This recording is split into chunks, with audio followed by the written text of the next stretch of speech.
Hi everyone, welcome to SAMA, a weekly program which invites experts each week to discuss a topic from their area of expertise. This week we are delighted to have Dr. Elmar Jung as our expert to discuss the importance of oral health. Early on, Elmar realised that treating symptoms is the most common approach that dentists and doctors take now to tackle illnesses. Convinced that there must be a better way, Elmar embarked on a remarkable journey to explore complementary diagnostic and treatment methods that offer a whole person approach.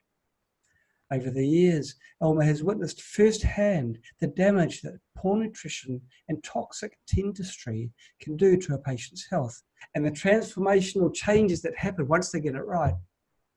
His main goal is for his clients to be in charge of their own health and well-being, and to raise their awareness about the influence dental materials and treatments can have on their overall health. Dr. Jung is a qualified holistic dentist with the German Association of Holistic Dentists, a Doctor of Ethics, Mayo Medicine, and a German naturopath. Welcome to our show, Elmar. It's fantastic to have you with us. Hello, John. It's an absolutely pleasure, and thanks for having me with you. Let's start off in the deep end. Nothing's coming out right. We'll try and get it right from now on. Let's start at the deep end. How important is oral health? I think oral health is a very, very, very important part, and I think it's very much underestimated, underrated in terms of the whole medicine, because we have a lot. Some say up to 80% of, for example, chronic diseases that could originate or at least be triggered by problems in the mouth. And the mouth, there are different areas where the problems can then be happening. So yes, absolutely, to answer your question, it is a big, big issue. And the oral health, I mean, it starts in the mouth and it ends where the poop comes out. Yes. Because that is the whole area of digestion. And yeah, as I said, it starts in the mouth. So how can it be a problem if people brush their teeth? Most people brush their teeth maybe once or twice a day when they get up and when they go to bed. Is that? Yeah, it's a good idea to have a really good hygienist or hygiene, so that you clean your teeth and every single tooth appropriately. Yes. However, the main important thing is not only the hygiene, it's about what you feed yourself, because that is actually what determines your health. And there are lots of people who don't brush their teeth properly, but they have a really good health and they don't develop decay. Because the real issue with tooth decay, for example, is not the bacteria, as we are always told. Yes, the bacteria play an important part, but they are not the original problem. The problem is actually our diet. If our diet or stress, for example, limits our digestive system and we have a problem there, then the alkaline acid balance of our body gets out of balance. And Steinman and Leonara, they discovered that there is a fluid flow from the inside of the tooth to the outside. So from the pulp through the dentine into the enamel, out into the oral cavity. And as long as we have a balanced life, then this fluid flow keeps going. But if we're within the tooth, you're saying a flow within the tooth? Within the tooth, yeah, it's like a self-defense from the body. And as long as it flows like that, then no bacteria can actually come in. It's only if you have a problem, if you have a bad diet or you are very stressed or something happens, a trauma in your life, then this fluid flow can stop or even reverse. And then when it reverses, then the bugs are brought into. So the bugs, the bacteria, they are just opportunistic. They take what they're given. And we have to be honest. I mean, we're a lot of bacteria in ourselves. So without bacteria, we just wouldn't be here. Right. It's quite an amazing concept. I never actually realized this. There's a flow through your teeth. Yes. From, is that amazing? So there's normally like a positive flow keeping the bacteria out. Correct. Yes. I mean, the tooth itself is not a stone or a solid structure. It's filled with miles and miles of tiny little channels. So we have the main channel or the main channels if there's a tooth with more roots, 2, 3, or 4 roots. Yes. Then we have the main channels, but the tiny little channels, they are 2 to 3, some say even 6 miles long per tooth. So, and that is where proteins are, where this fluid flows, Gosh. and that is also where bacteria can hide. Right. Isn't that remarkable? Yeah, it's absolutely amazing. And so, therefore, if you look into teeth like that, then yes, you appreciate that people clean their teeth properly. However, it would be more important to educate that it's the food that they put into themselves that makes the difference. And obviously, how good is their digestive system working? What foods are good for your teeth? Well, for the teeth, the first thing is obviously that the less sugar, the better. I Everyone don't puts think on there's a I sugar. don't I don't think there's a diet that fits all, because there are people who thrive on raw food. I'm not really good on raw food. I find this not the ideal food for myself, but I have quite a lot of raw food with my diet. So I think it's about what feels good for you and what you have experienced that can make a difference to your life. And I Right. think there are a couple of basic things, like nowadays with the wheat, with the gluten. I don't think that's a good idea. We need to look into fats. Good fats are very, very important. So that's an important part. The main thing is definitely sugar processed foods, because in processed foods is a lot of sugar, a lot of fats that we don't really want. No, no. No, I've had a question come in from Lucy. It's a good one. It's a good timing to pose it to you now. Lucy says that she's seen a lot of videos on the body's ability to replace adult teeth. Now, you've just said that teeth aren't rocks.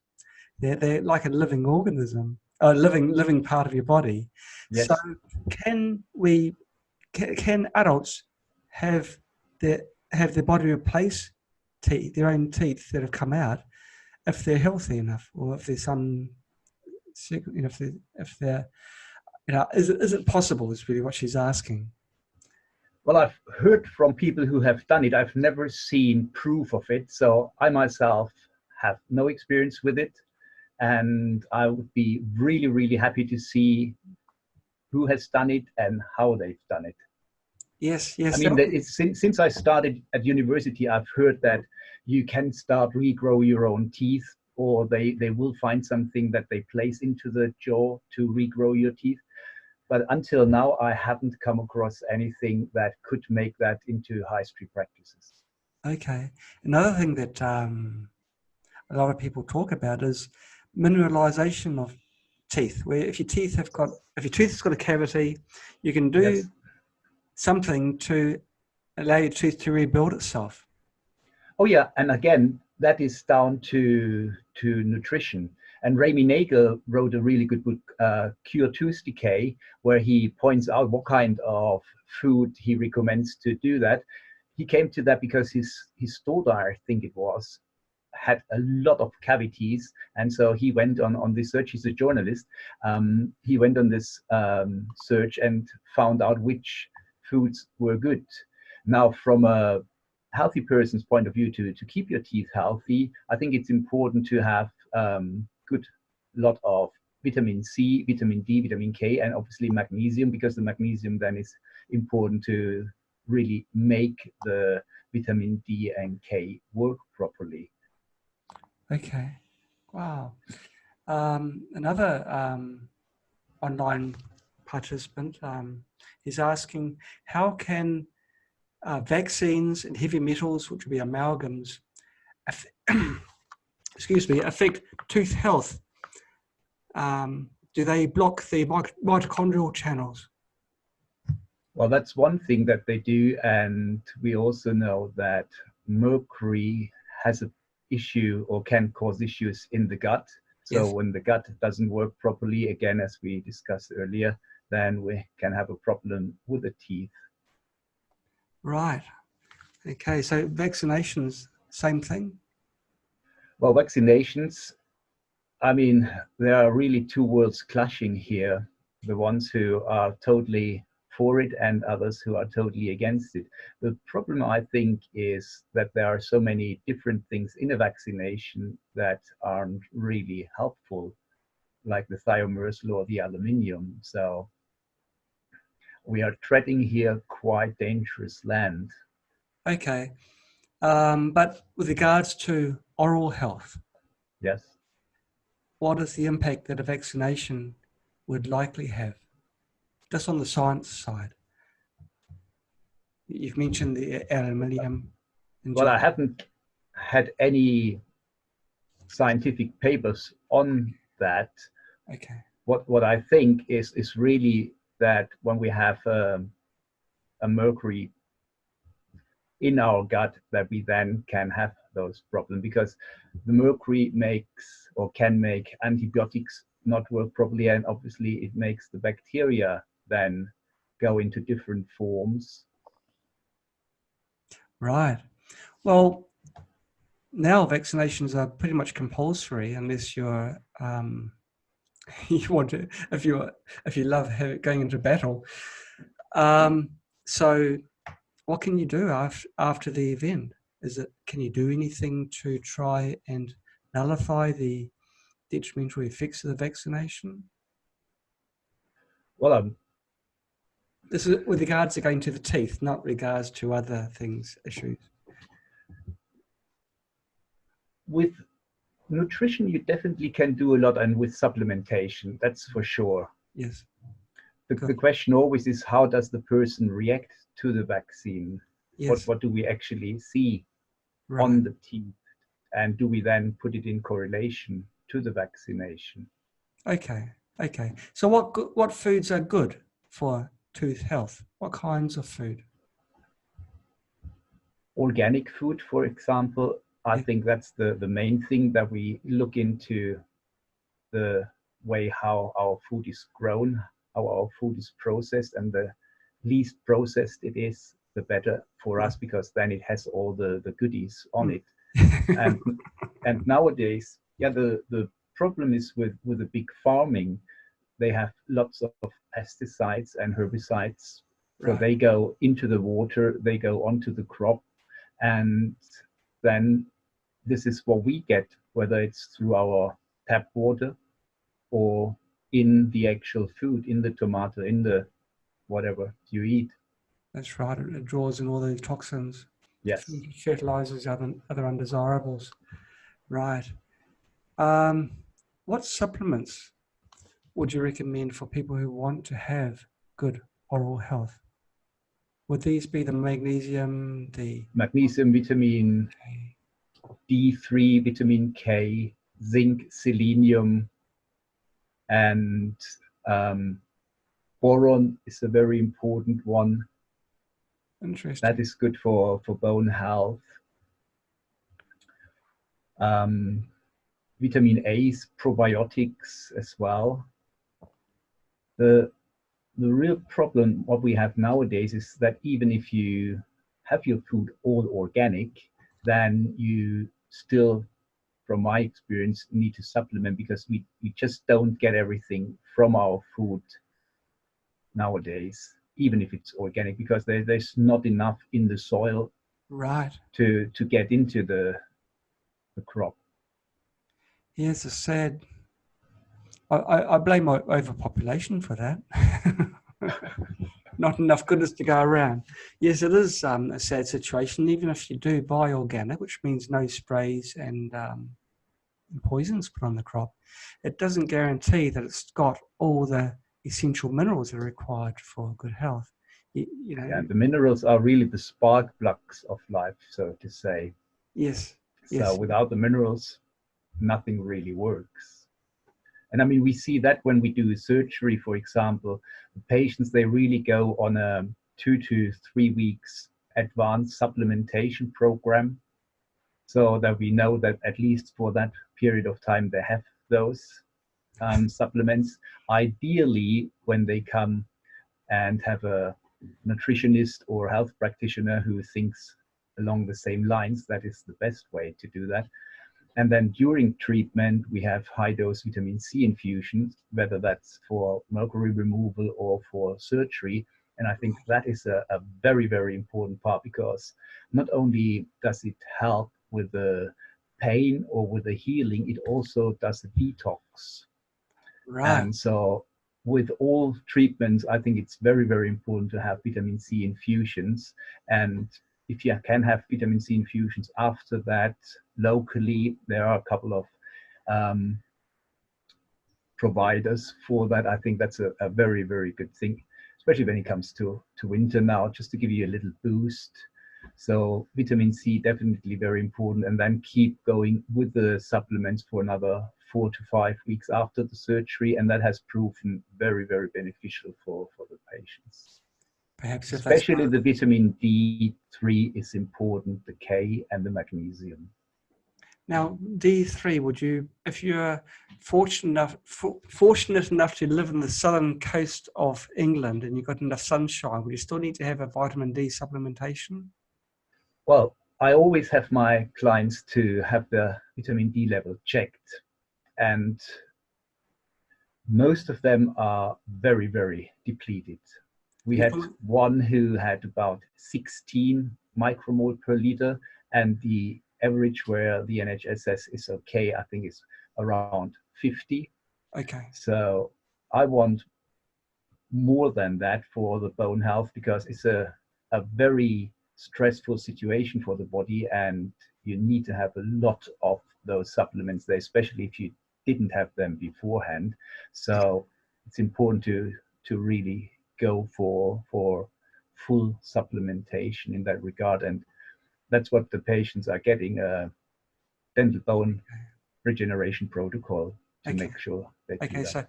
So it's not vitamin D, but vitamin B. Is that right? Vitamin D3, vitamin D3, delta 3. Delta 3, roger that.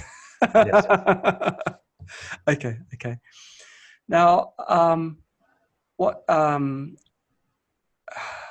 another question has come in. How much vitamin C is given during the infusions intravenously? How many grams would typically? Well, that depends. Normally, you could say 22.5 to 25 grams. And a really good ratio also is 0.75 grams per kilogram body weight. Okay. I didn't think there were many doctors that provided that service, even though it's something that's so simple. I've heard instances where people have been in hospital during an emergency, a medical emergency, and they had to go to the point of demanding the injection, which is sad, but considering vitamin C is, and what is there to lose? The person's on the deathbed, so, what can you do? Yeah, it has quite miraculous properties, the vitamin C. I think it's absolutely essential, and it's cheap if you compare it to other medicine. Maybe that's the answer. I don't think you can actually patent it. That that's be an issue. That's the thing. Yeah, that's the issue. So, but there are doctors in the UK and other countries that do this, in other Western countries. Oh yeah, I mean, they're getting more and more. We're a bit pioneers here, but Germany, for example, there are doctors who do that as well, and in the States, definitely, it's a growing community of biological dentists. That's for sure, because the demand is there from patients. Oh, absolutely. It's amazing how many people nowadays know so much about things, and that is where Facebook groups, for example, the Nico group or Lyme group or whatever group, they exchange their experiences, so they know what's happening. And yeah, with the advent of the internet, this is a great thing. So you have far better educated clients to talk with, which makes it easier in a way. Sometimes it's misinformation, unfortunately. And we were discussing this just before the show, where several good industries are being hammered through manipulation of search results. The Jeremy Ball asks, can liposomal vitamin C be used instead of intravenous vitamin C? Well, yeah, it can be used, and I ask my clients to go threefold with vitamin C: the oral, the liposomal, and the vitamin C as an infusion. Yes. Thomas Levy, he once claimed, I don't know whether he still does that, that the vitamin C as a liposomal is as good as the vitamin C infusion. I haven't seen proper studies for that, so we'll stick with the infusions and give the liposomal on top. Okay. With the infusion, it's directly into your body. You're bypassing the intestinal tract. Correct. And therefore eliminating any chance of injury that a high acid substance will do on your oral tract. That's correct. And it's the same with the liposomal. So you have two dangerous ways of going into your body. Yeah. Right. Now, what sort of things could happen if you've got tooth problems for the rest of your body? Well, in the early days when I started out and I still had my practice in Germany, I had a patient coming in, a 13-year-old young girl with her mom. They were booked in, and I remember that if it was yesterday, really. It was a lovely day. They sat in the waiting room, tears coming down their cheeks, and they didn't know what to do. And the reason for that was that the little girl, Christine, she was supposed to be locked up in a mental institution because GP and headmaster didn't know what's going on with her. Since 6 months, she lost her memory, she retained water, she was treated with antibiotics, with corticoids, with all sorts of things. She had pain all over the body, her digestive system didn't work properly. She couldn't go to school, she had to stay at home. She was really, really in a bad way, depressed, almost suicidal. And now they say, you need to go into a mental institution because you're a fraud. There's nothing wrong with you because no test, nothing did show anything. So nothing's wrong with you. What you're doing here, you're just making these things up to gain attention. And I mean, looking at the girl, nothing could be further from the truth. Right. And I sat her in the chair, had a look when she opened the mouth, and I knew exactly straight away what was going on. She had a tiny little amalgam filling in her mouth. Now, this small amalgam filling wasn't what was the real cause, but that was the last drop into her bucket that brought it to the flooding. So her mom's mouth was full of mercury. So during pregnancy, during breastfeeding, she detoxed herself into little Christine to bring her full of mercury. And so with the father also having a lot of mercury filling, this is something that Boyd Haley once found out, that when mom and dad have a lot of mercury fillings, it's highly likely that the children have a problem with detoxing. And that was exactly what we were presented with this young little girl. So we started a very, very gentle detox program, removed the small amalgam filling, and within 3 months, she was back to normal. Gosh. So she would have stayed in a locked up institution for the rest of her life because no one would know what happens. And yeah, because it's a lack of knowledge, isn't it? If you don't know where to look for, you just don't look. That's a very scary story too, because there would have been a lot of cases where they would have gone through the institutions. Yes. Just the removal of the amalgam and the detox regime. Yeah. So and I think that's a very important bit. It's great to have the mercury fillings removed. However, because mercury fillings leak 24/7, and you can measure that, therefore it's also important that you do the detox, because over the years there's so much mercury coming out of the fillings that will then, depending on where you have your weakest spots, settle in kidneys, in gut, in your brain, in your spine, in your thyroid. So yes, absolutely, detox program is definitely very, very important. And this detox program, is that the vitamin C plus? Well, vitamin C is part of it. Yes. And before you can actually do a detox, you need to make sure that the patient's detox organs, the excretion organs, that they work properly. Yes. And I have to emphasize this very, very much, because oftentimes people do a detox, but the kidneys don't work, the liver doesn't work, and their gut doesn't work properly. So they mobilize a lot of those toxins, and then they just go around in the body and stick to some other organs, but can't get out of the body. So therefore, it's very, very important that this is done with someone who knows exactly what they are doing, with a naturopath, with a health practitioner, GP, whoever has experience with that, so that those channels are opened up first. So when it's then mobilized, that it can actually be taken out of the body. Right, right. And that's why we see a lot of times that the gut, again, is the real culprit. The gut with most people doesn't work properly. And it's an easy test. How much toilet paper do you need? If you need a lot of toilet paper, then your gut doesn't work properly, because normally you shouldn't use any, or shouldn't need any toilet paper. So that's a very easy way to answer this question for yourself. And so therefore it's important that the gut is cleaned.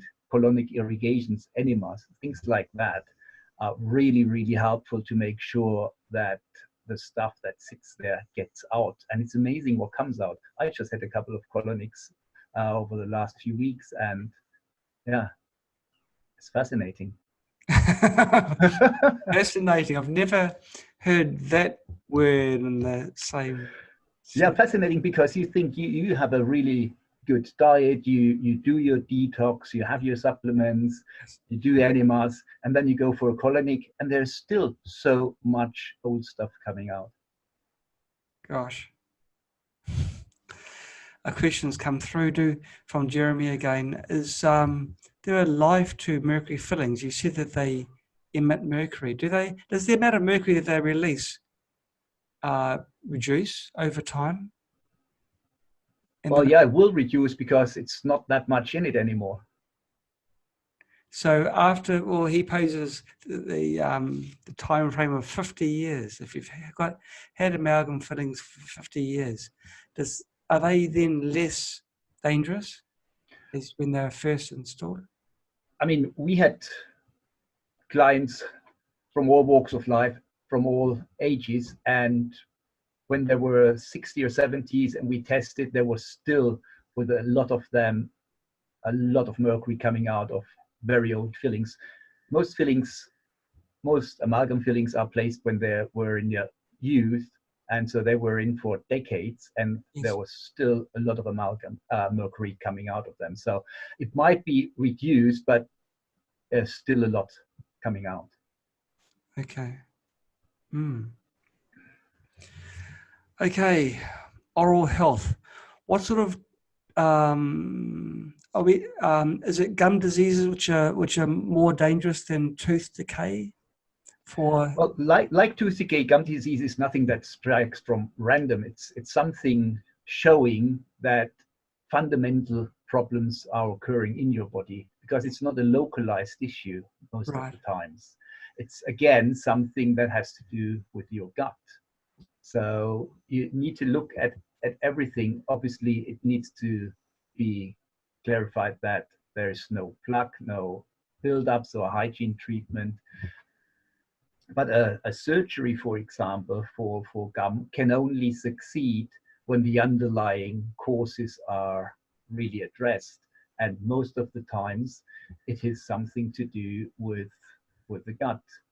And if we go a bit further, then if you have gum problems, then you lose a bit of your hold in life. So you could also look into more emotional issues that could be related to that.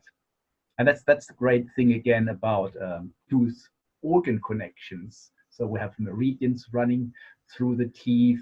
The Chinese have those meridians since thousands of years. And two Germans, Dr. Voll and Dr. Kramer, they attached teeth and to those meridians, which is a highly interesting topic. They matched the Chinese Yeah, meridian. they matched the meridians and put teeth. So, for example, the stomach meridian that has the upper molar teeth as a tooth connected to them, and is also connected to the thyroid, is connected to the breast, to the mammary gland. So if there's a problem on this meridian, then the tooth could suffer, the thyroid could suffer, or the stomach. It's not a one-way street. It's Right. either way. Right. So if you get a tooth extracted, which is a common procedure for people that are having their teeth, not enough room in the mouth for their teeth, that could affect other organs in their body. Well, we're That could explain the problems up here, because I've had teeth extracted. Is there an association between the tooth in your mouth and the hair on your crown?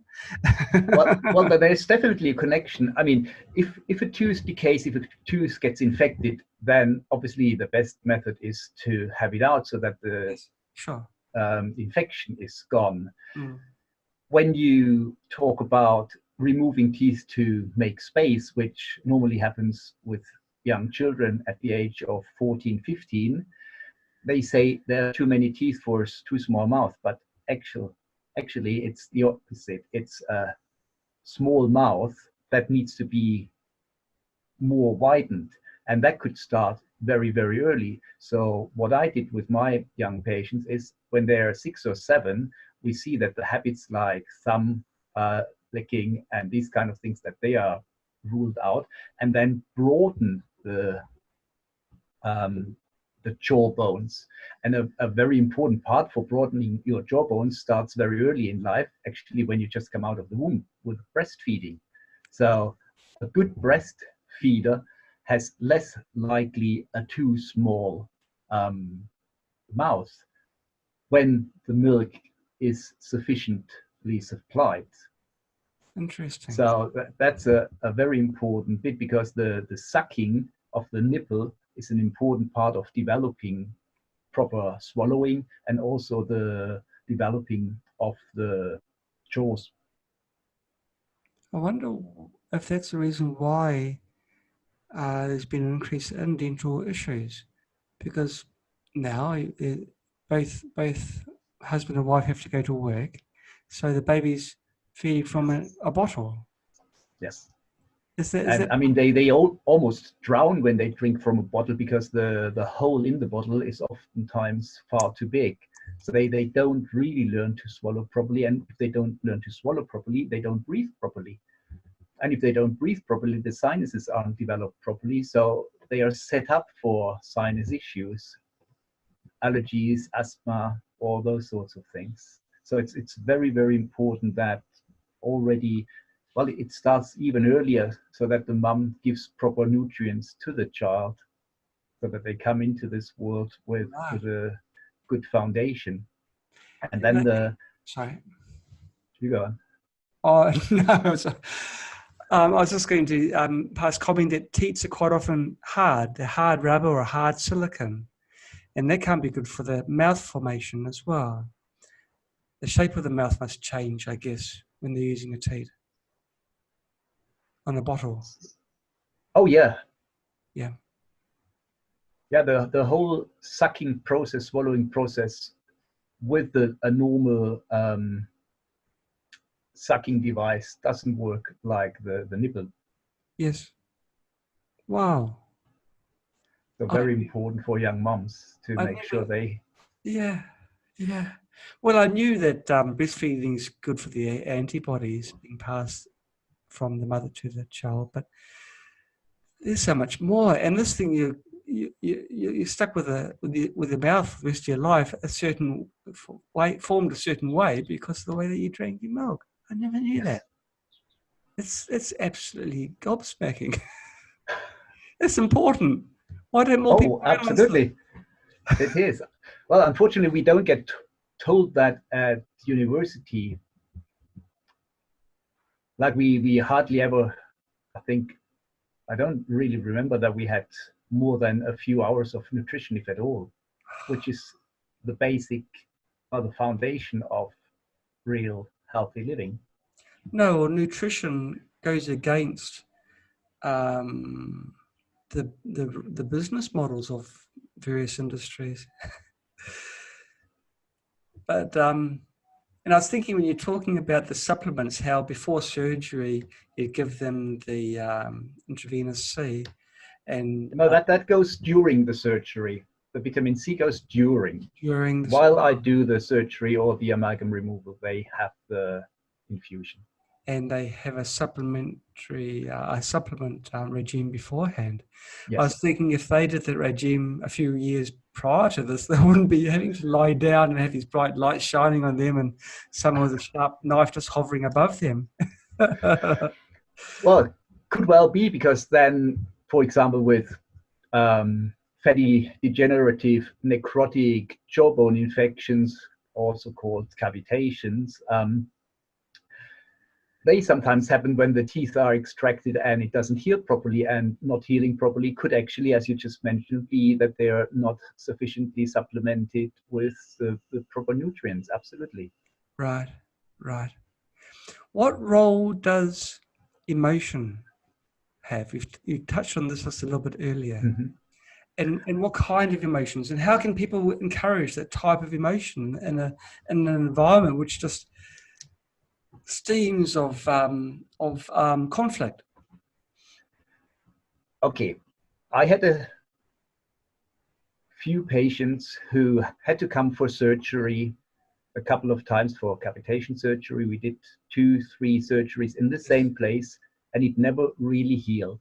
Once they addressed their emotional issues in that from that area, so let's say you have a large intestine, a molar on the lower, one of the big teeth, so that is connected to the large intestine, Yes. and one of the emotions for the large intestine is letting go. So looking into that, what is going on in your life that you don't let go, that's a big part. So they then looked into their emotional state and resolved things, and we did another surgery and it healed. Now you can say, well, it Wow. could have been something different, but I mean, we did many things differently from surgery 1 to 2 to 3, and only the fourth when they then actually addressed the surgery beforehand by looking into their emotional state, then it actually made an impact. And so nowadays, I really ask them before we do surgery from these areas, is there anything? I have a tooth chart where they can see positive and negative emotions. And I don't want to know what's going on. It's just about them looking at it, and then sometimes something crops up, and sometimes something comes up a bit later, and sometimes nothing comes. So, but it's very, very important emotions, because in the end, what are we having? What are we looking at disease when we look from a bit of a further perspective? It's our body telling us something. Look at this. And so we probably have been angry for a long time or depressed for a long time. And then you don't resolve that. And so the body has to take more severe measures to show you in a certain area to look at that. I mean, we're getting here into a totally different medicine, and I think it's important to be open for these kind of thoughts. Yes.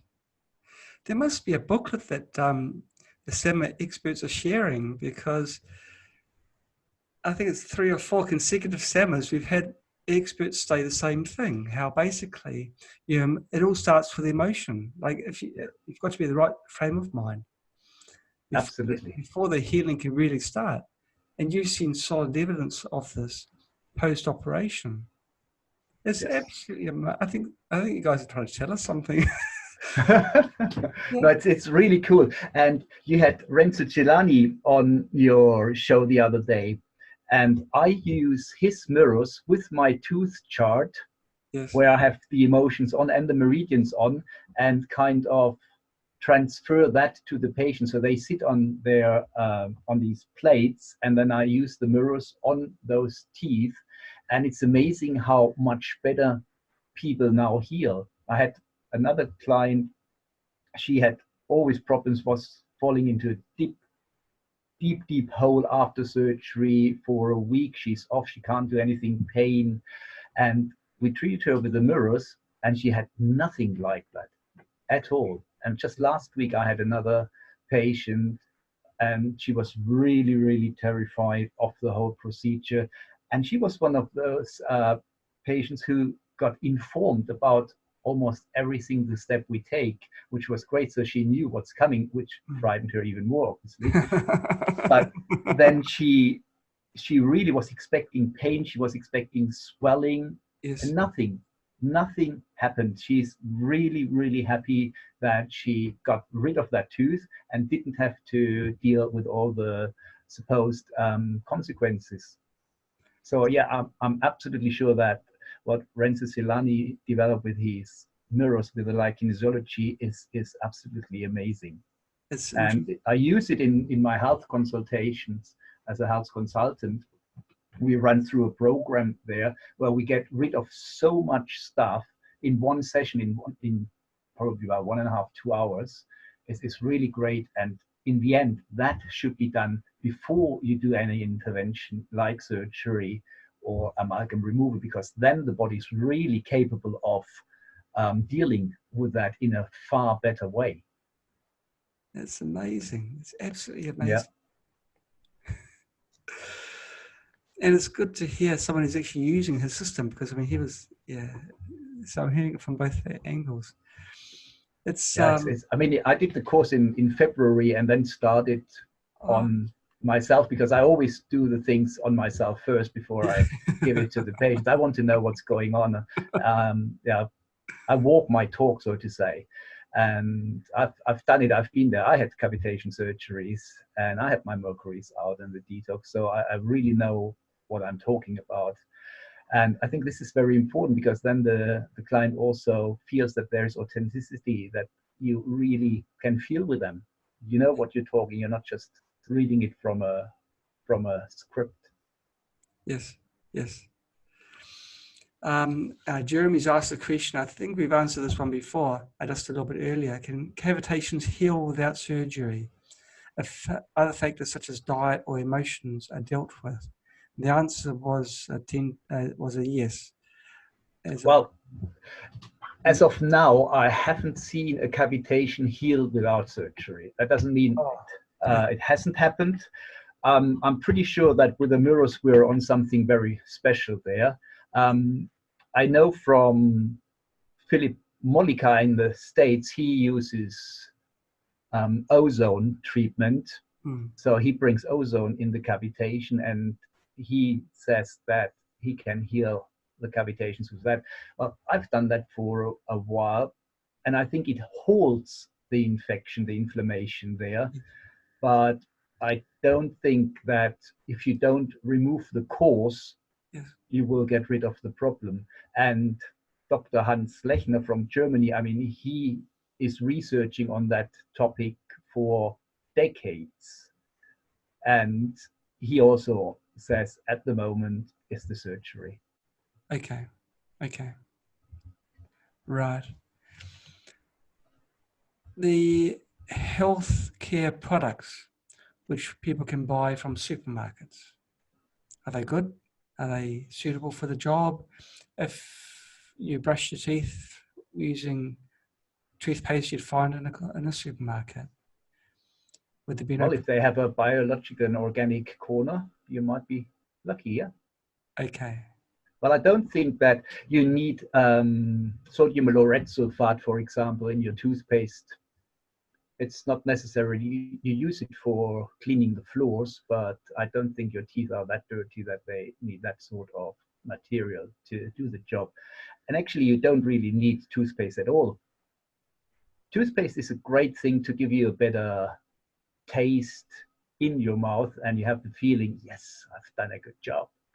But actually, you could do that without. And there's a really fantastic toothbrush, the blotting brush, that works totally without toothpaste.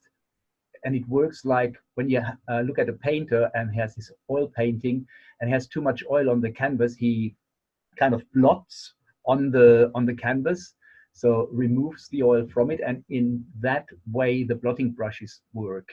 They have split ends and they suck the debris from the teeth. They were developed by a dentist in the States, Dr. Phillips, and he had fascinating results with his clients. None of his clients had to go or undergo surgical treatment for their gum problems. They all kind of blotted their problems away with the blotting brushes. It's fascinating, absolutely fascinating. There's still a video of him on YouTube. I think Tooth Wizards, they have the video.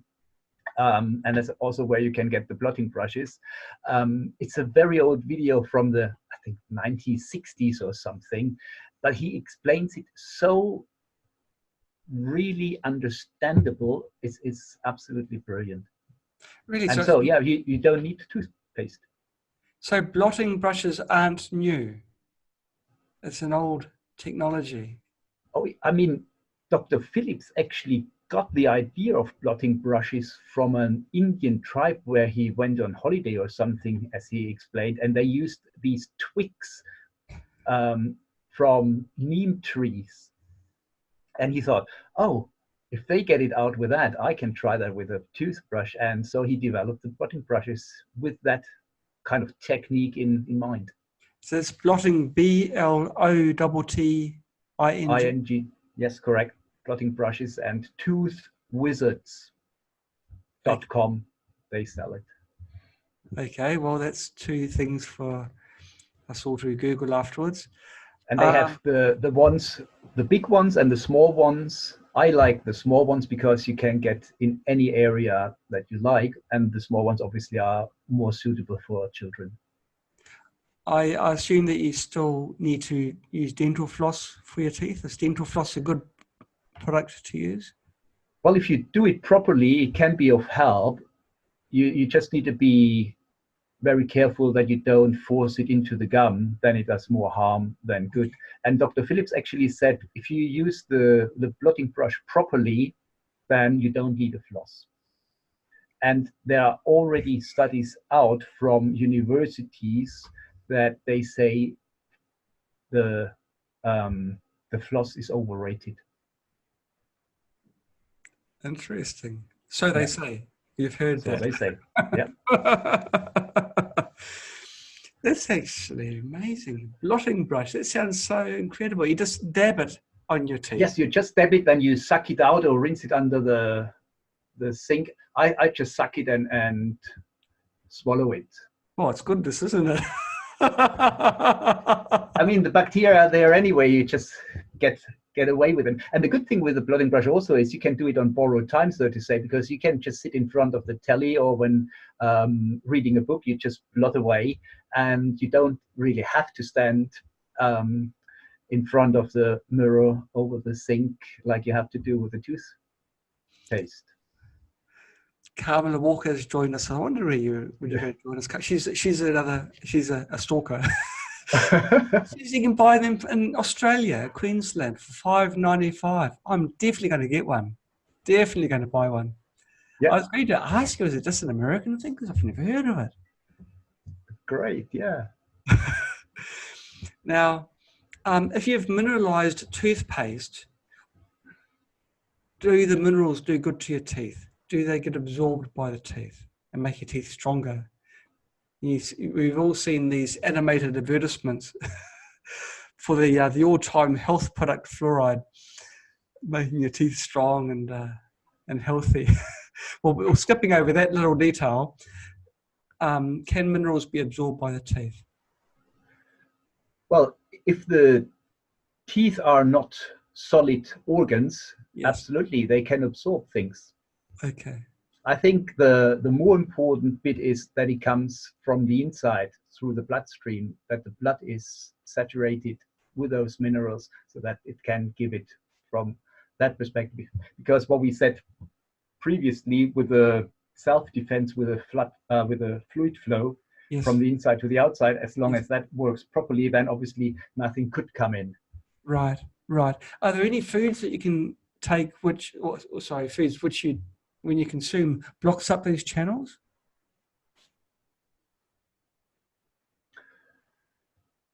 Blocks up. Well, I would say very sweet ones that stick to the tooth. Right, right. Okay, okay. Which, of course, is very conducive to plaque and decay and acid. Yeah, and again, then if you have a healthy alkaline acidic balance, then it doesn't really make much difference to the tooth because it has its self-defense up, and so the tooth is protected. Right. I think we've covered all the bases, haven't we? We've done the blotting brush, which is amazing. I'm definitely going to buy one if I can. Yeah, they are really good. When people have a crown put over their tooth, yeah, are there long-term health repercussions as a result of that? Well, it depends on many things. Depends how much tooth has been removed to place the crown, because the more tooth material that has been removed, the more likely is that the tooth gets a trauma from that, and in the worst case, it dies, needs a root canal. Gosh. Or taken out. Yeah. Then the other thing is, does the crown fit properly, or are there gaps so that secondary decay can develop? Right. That's the thing that is important on the tooth itself. Then what material is the tooth crown made from? If it's a metal, nowadays I think with all the EMFs coming more and more onto us, I think it's more and more important to have a metal-free mouth. Also, if you have, for example, amalgam fillings and metal crowns, then you have a battery in your mouth. So there will be a battery or a current flowing from the amalgam filling to the more precious crown, right, through your saliva. And that is why some people taste this metallic taste as nothing else than tasting the metal out of the mercury fillings towards the crowns. And what we also sometimes see is a tattoo around the precious crown, nothing else than a tattoo of the mercury that came out from the filling and now being placed in the gum there. Oh my God, but it's pretty positive, isn't it? The mercury's moving. Yep. Gosh, that's scary. That's incredibly bad. Well, it gets worse. If you have a mercury filling and you have a dead tooth, then the dead tooth produces mercaptan, and the mercaptan will then be made into, with a mercury from bacteria, into methyl mercury, which is one of the most toxic substances on Earth. So, yeah. Well, bacteria is in everybody's mouths, so wouldn't that substance be in everybody's mouths if they have amalgam to varying degrees? Yes, that's correct, but not everybody has a root canal treated tooth or a dead tooth. Okay. So it's a combination of those two. But I'd say a lot of people would. That's correct. Wow. Well, we're getting closely to the summer. I'd like to have things on a positive note at the closing. I'll just put this other question to you that Carmen has asked. Now, I'll read it to you verbatim. She asked, yeah. Dr. Jung, please correct me if I'm incorrect. Is not the tooth enamel clear? When the body is becoming healthy, then the tooth pulp becomes white again. The tooth pulp? I always thought the tooth pulp was red. Yes, it is red, because this is where the blood vessels are, the nerves and the lymph. And the enamel is clear, but that's the very, very outer shell, isn't it, of the tooth? And then you've got yes. I mean, people have different colors of their enamel, and yes, he is right that when the tooth is more healthy, then it can go back to the original color, because then the tooth also detoxes. Because And that's what I've actually seen when I did oil pulling for a couple of months. I think I did it for 3 or 4 months. yes, My tooth shade actually got at least 2 or 3 shades whiter. So the tooth, the oil pulling pulled the whatever was clogging up the teeth there, pulled it out, and the teeth got whiter. oh, Obviously, I stopped, and then it got yellow again, but that showed me that it works. So, and what it's an easy way to do it. it is. What oil did you use? At that time, I used sesame oil. Nowadays, I probably would use, because it's always, well, that's what a lot of people say. It's better to use the coconut oil. Okay, okay. I love sesame oil. I Yeah, love. it has a lovely taste to it. Oh, it's fantastic taste. They make their own sesame oil here in the farms in China. The family where I am, and they grow sesame, and they reap the seeds. They whack them out with long sticks and roast and extract the oil. It's an amazing I oil. mean, that's the thing with making something yourself. When you just mentioned that, you can do your own toothpaste, for example. You use a bit of baking soda, put some hydrogen peroxide in, 3% hydrogen peroxide, a couple of drops, and Celtic sea salt. If Yes, you want, use some essential oil, and you have a fantastic and very natural toothpaste. and it'll be quite cheap, wouldn't it? It's not very Oh, expensive. absolutely. Yes, very cheap. The other thing is, you have to disinfect your toothpaste. So buy a big bottle of hydrogen peroxide, best food grade 35%, and then put your toothpaste in that, leave it in for a few minutes, and then rinse it. That kills bacteria. And once you have been ill, just swap your toothbrush. Yeah, And you should change it anyway every, I would say, 4 to 6 weeks. If you don't clean it, yeah. at I least. change my brush every 2 years whether it needs it or not. That's right. Yeah. Well, there are families who share toothbrushes, Yeah, so yeah. That's right. The mileage is more important rather than duration. yeah. Jeremy's asked the question: are oral irrigators effective? If you use them properly, I'm not a big fan of them, because a lot of people start misusing them, which means that if you have an oral irrigator, you need to make sure that the beam of the water, that this goes parallel through the teeth. You do not point it down into the gum area. If you do that, you could destroy the fibers that hold the Yes, gum to the tooth, and right. also you push down bacteria, food debris, and all sorts of things. So used properly, it is a helpful thing. I have never propagated it.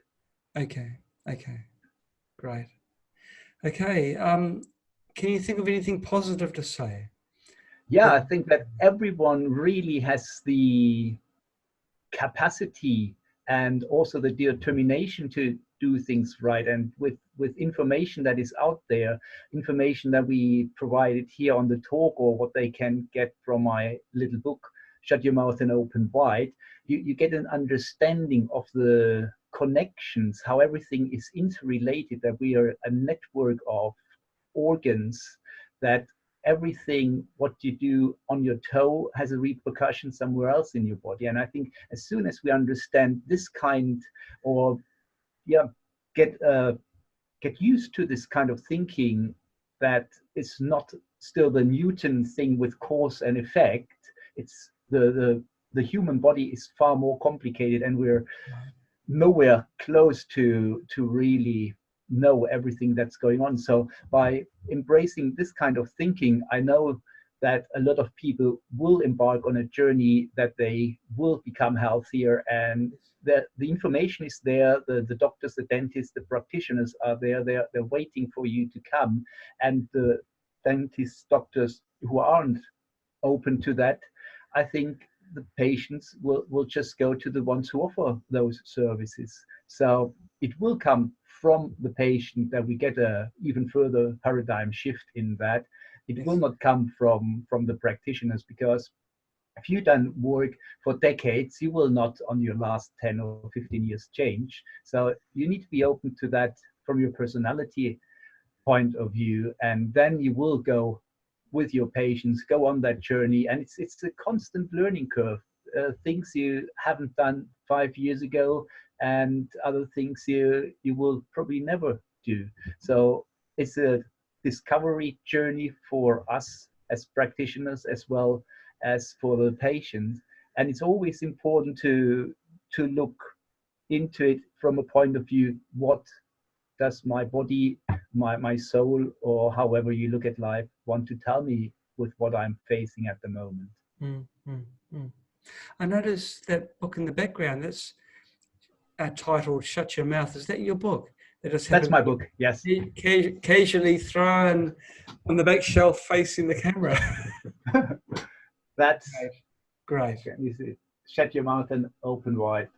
It's 120 pages and very easy written, and you get a good overview and an idea how this connection works. And Yes. I mean, it's a really good one. There are a couple of others: Toxic Dentistry Exposed, from my colleague and friend Graham Munro Hall, and that goes into far more specific. So if you start with Shut Your Mouth and then go to that, that's probably a really good progression. Then obviously there's the root canal cover up from George Meinig, who brings up what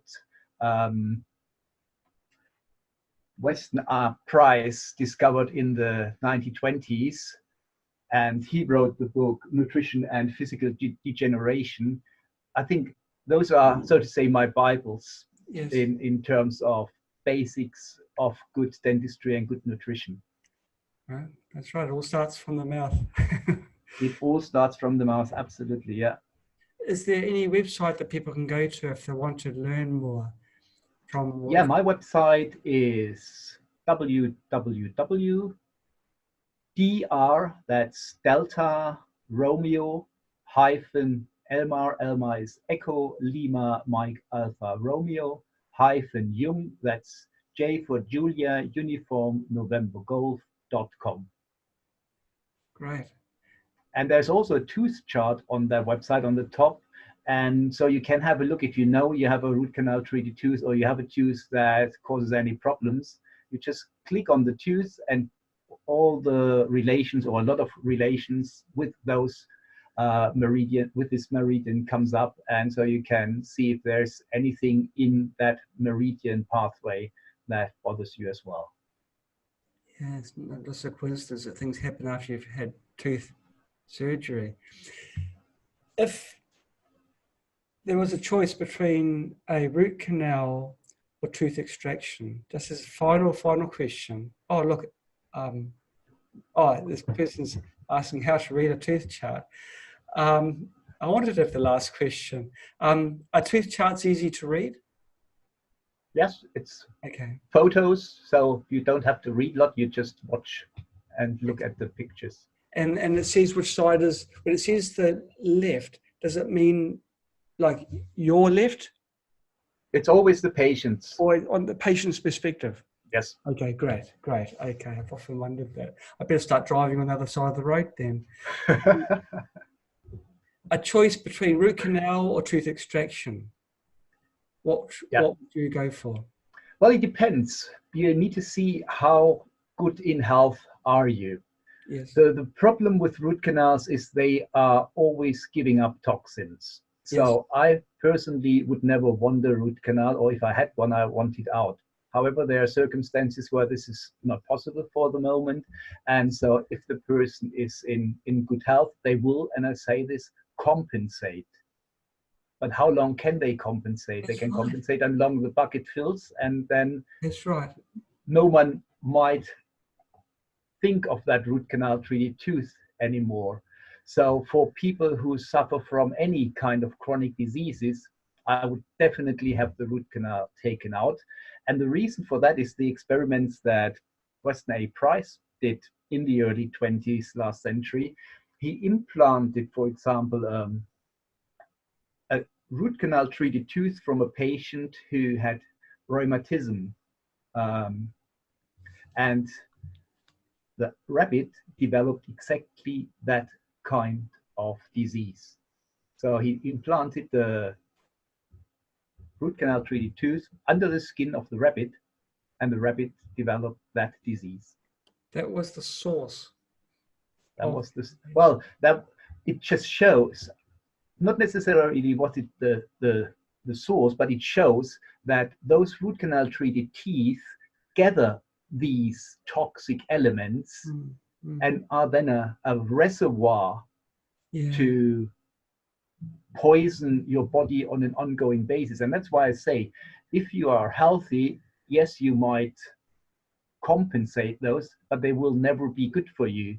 They might be good for reasons that you can put a bridge in or whatever, but from a overall health point of view, I think the root canal needs to be looked at with far more scrutiny. Right. And of course, someone may be fit and healthy when they have the root canal done, but 20 years down the track. Exactly. Yeah, that's the point. And we need to bring more awareness of this network thinking, so that, because a lot of times people say, well, but I don't have any pain, it's not swollen, and I don't feel anything wrong. Right. Absolutely, you don't. But that doesn't mean that there is nothing going on. That's why we call it silent inflammation. Right. And there's a really good machine that has been on the market for quite a while, the Cavitat scan. Unfortunately, it's not produced anymore. However, Dr. Johann Lechner in Germany, he has now developed a new machine, not yet on the market, but hopefully will be soon, the Cavitao. And we can very clearly determine the density of the bone. So we know when there is a low density under the root canal, for example, we know there is an inflammation infection going on. The bone has lost its density. And if you have that, then you know when you take the tooth out, for example, you shouldn't put an implant in straight away if you're on the side of implantologists.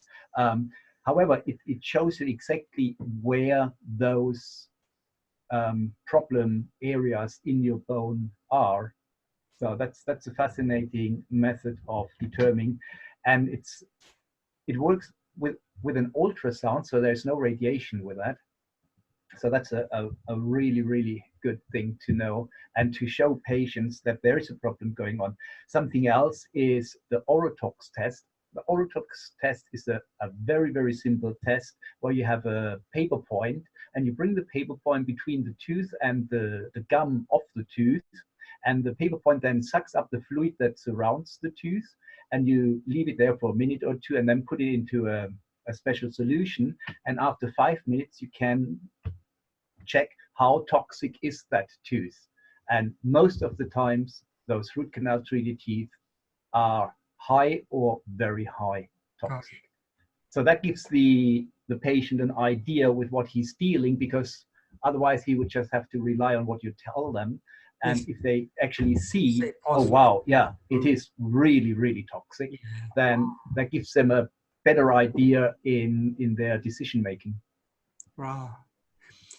An vain attempt, I should say, at being the last person to ask a question, Jeremy's he's asking 3D X-rays, are they better than, he's written caveat scans. I've never heard of caveat scan.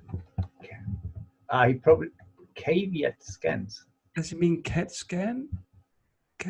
3D X-rays? No, I think he means Cavitat scan. Oh, okay. So as I just said, the Cavitat or the Cavitao, they determine the density, the bone density. Yes. So we often see that the X-rays don't show anything. It's just our experience looking at the area that we suspect there is something, and a lot of the times then we find huge cavitations, and this is where the Cavitat scan, he writes it there, Cavitat scan. Yeah. Yes. So the Cavitat scan is in that regard far better than the CT scan. The CT scan has their properties and benefits, but for that particular issue, the Yes. cavitat, the cavitao, better. Okay, Yes. great. And Carmela's, we were trying to stop the Emma. Carmela, she's, is she correct in assuming that the body is capable of absorbing fungus and is capable of regrowth and reproducing, like a garden?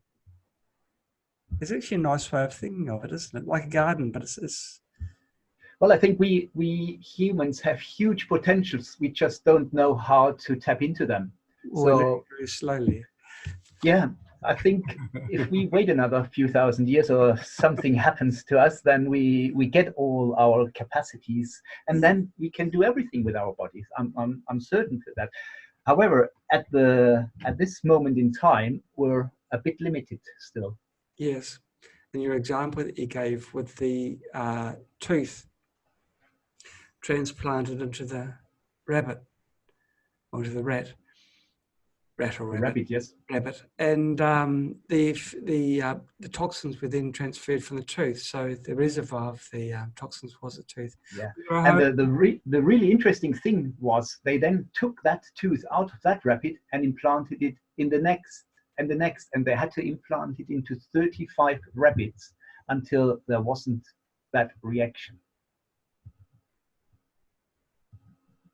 So there's a lot of toxins in one single tooth. A lot of toxins. Wow. Okay, we'll call it a day. Thank you so much for coming on to our show. Well, it's great, you know, when there's people, when our participants participate and ask these questions, because yeah, it's great, absolutely. And this is what makes a seminar. And this particular one's been very, very insightful. That you've dropped a few bombshells. There's a few things I've got to look up now, and yeah, it's blotting brush. It's a must-have. I think so too, and I recommend it. I even have it on my questionnaire. Do people know about blotting brushes? No. All we know is these brushes with bristles. Yeah. Oh, there's one more thing. I think that's a pretty big bombshell. I've heard from a colleague from Germany. He is doing a lot of infrared, or did, he has now retired, infrared photography. And he did infrared photography when people used electric toothbrushes. And it looked very, very bad. So the bone changes as if there is an infection and inflammation going on after they brush their teeth with a ultrasound toothbrush. Ultrasonic or ultrasonic? Yes, only ultrasonic, not the rotating bristle ones. No, I don't think they do much, but the ultrasonic, yeah. And of course, the ultrasonic, they're the top of the shelf toothbrushes. They're even better than the rotating ones. Yeah. Once my 2 years was up, I was going to change my brush to one of those. So, yeah, I'm so happy.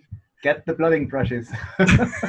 I could brush my teeth on the way to work. Absolutely, yeah. Well, I never say it, but you could do it. Well, at least when you sit in the passenger seat, let's put it that way. I guess to use an irrigating device might be a little bit difficult on the way to work, because they can be quite dangerous, can't they? They're quite high pressure. Well, and it will be probably very messy. A bit messy as well. That's right. Thanks for coming on board. Thanks for... It was an absolute pleasure. Very Thank you very much. Thank you. Okay. You take care. Bye-bye, everybody. Bye. Bye. Bye-bye.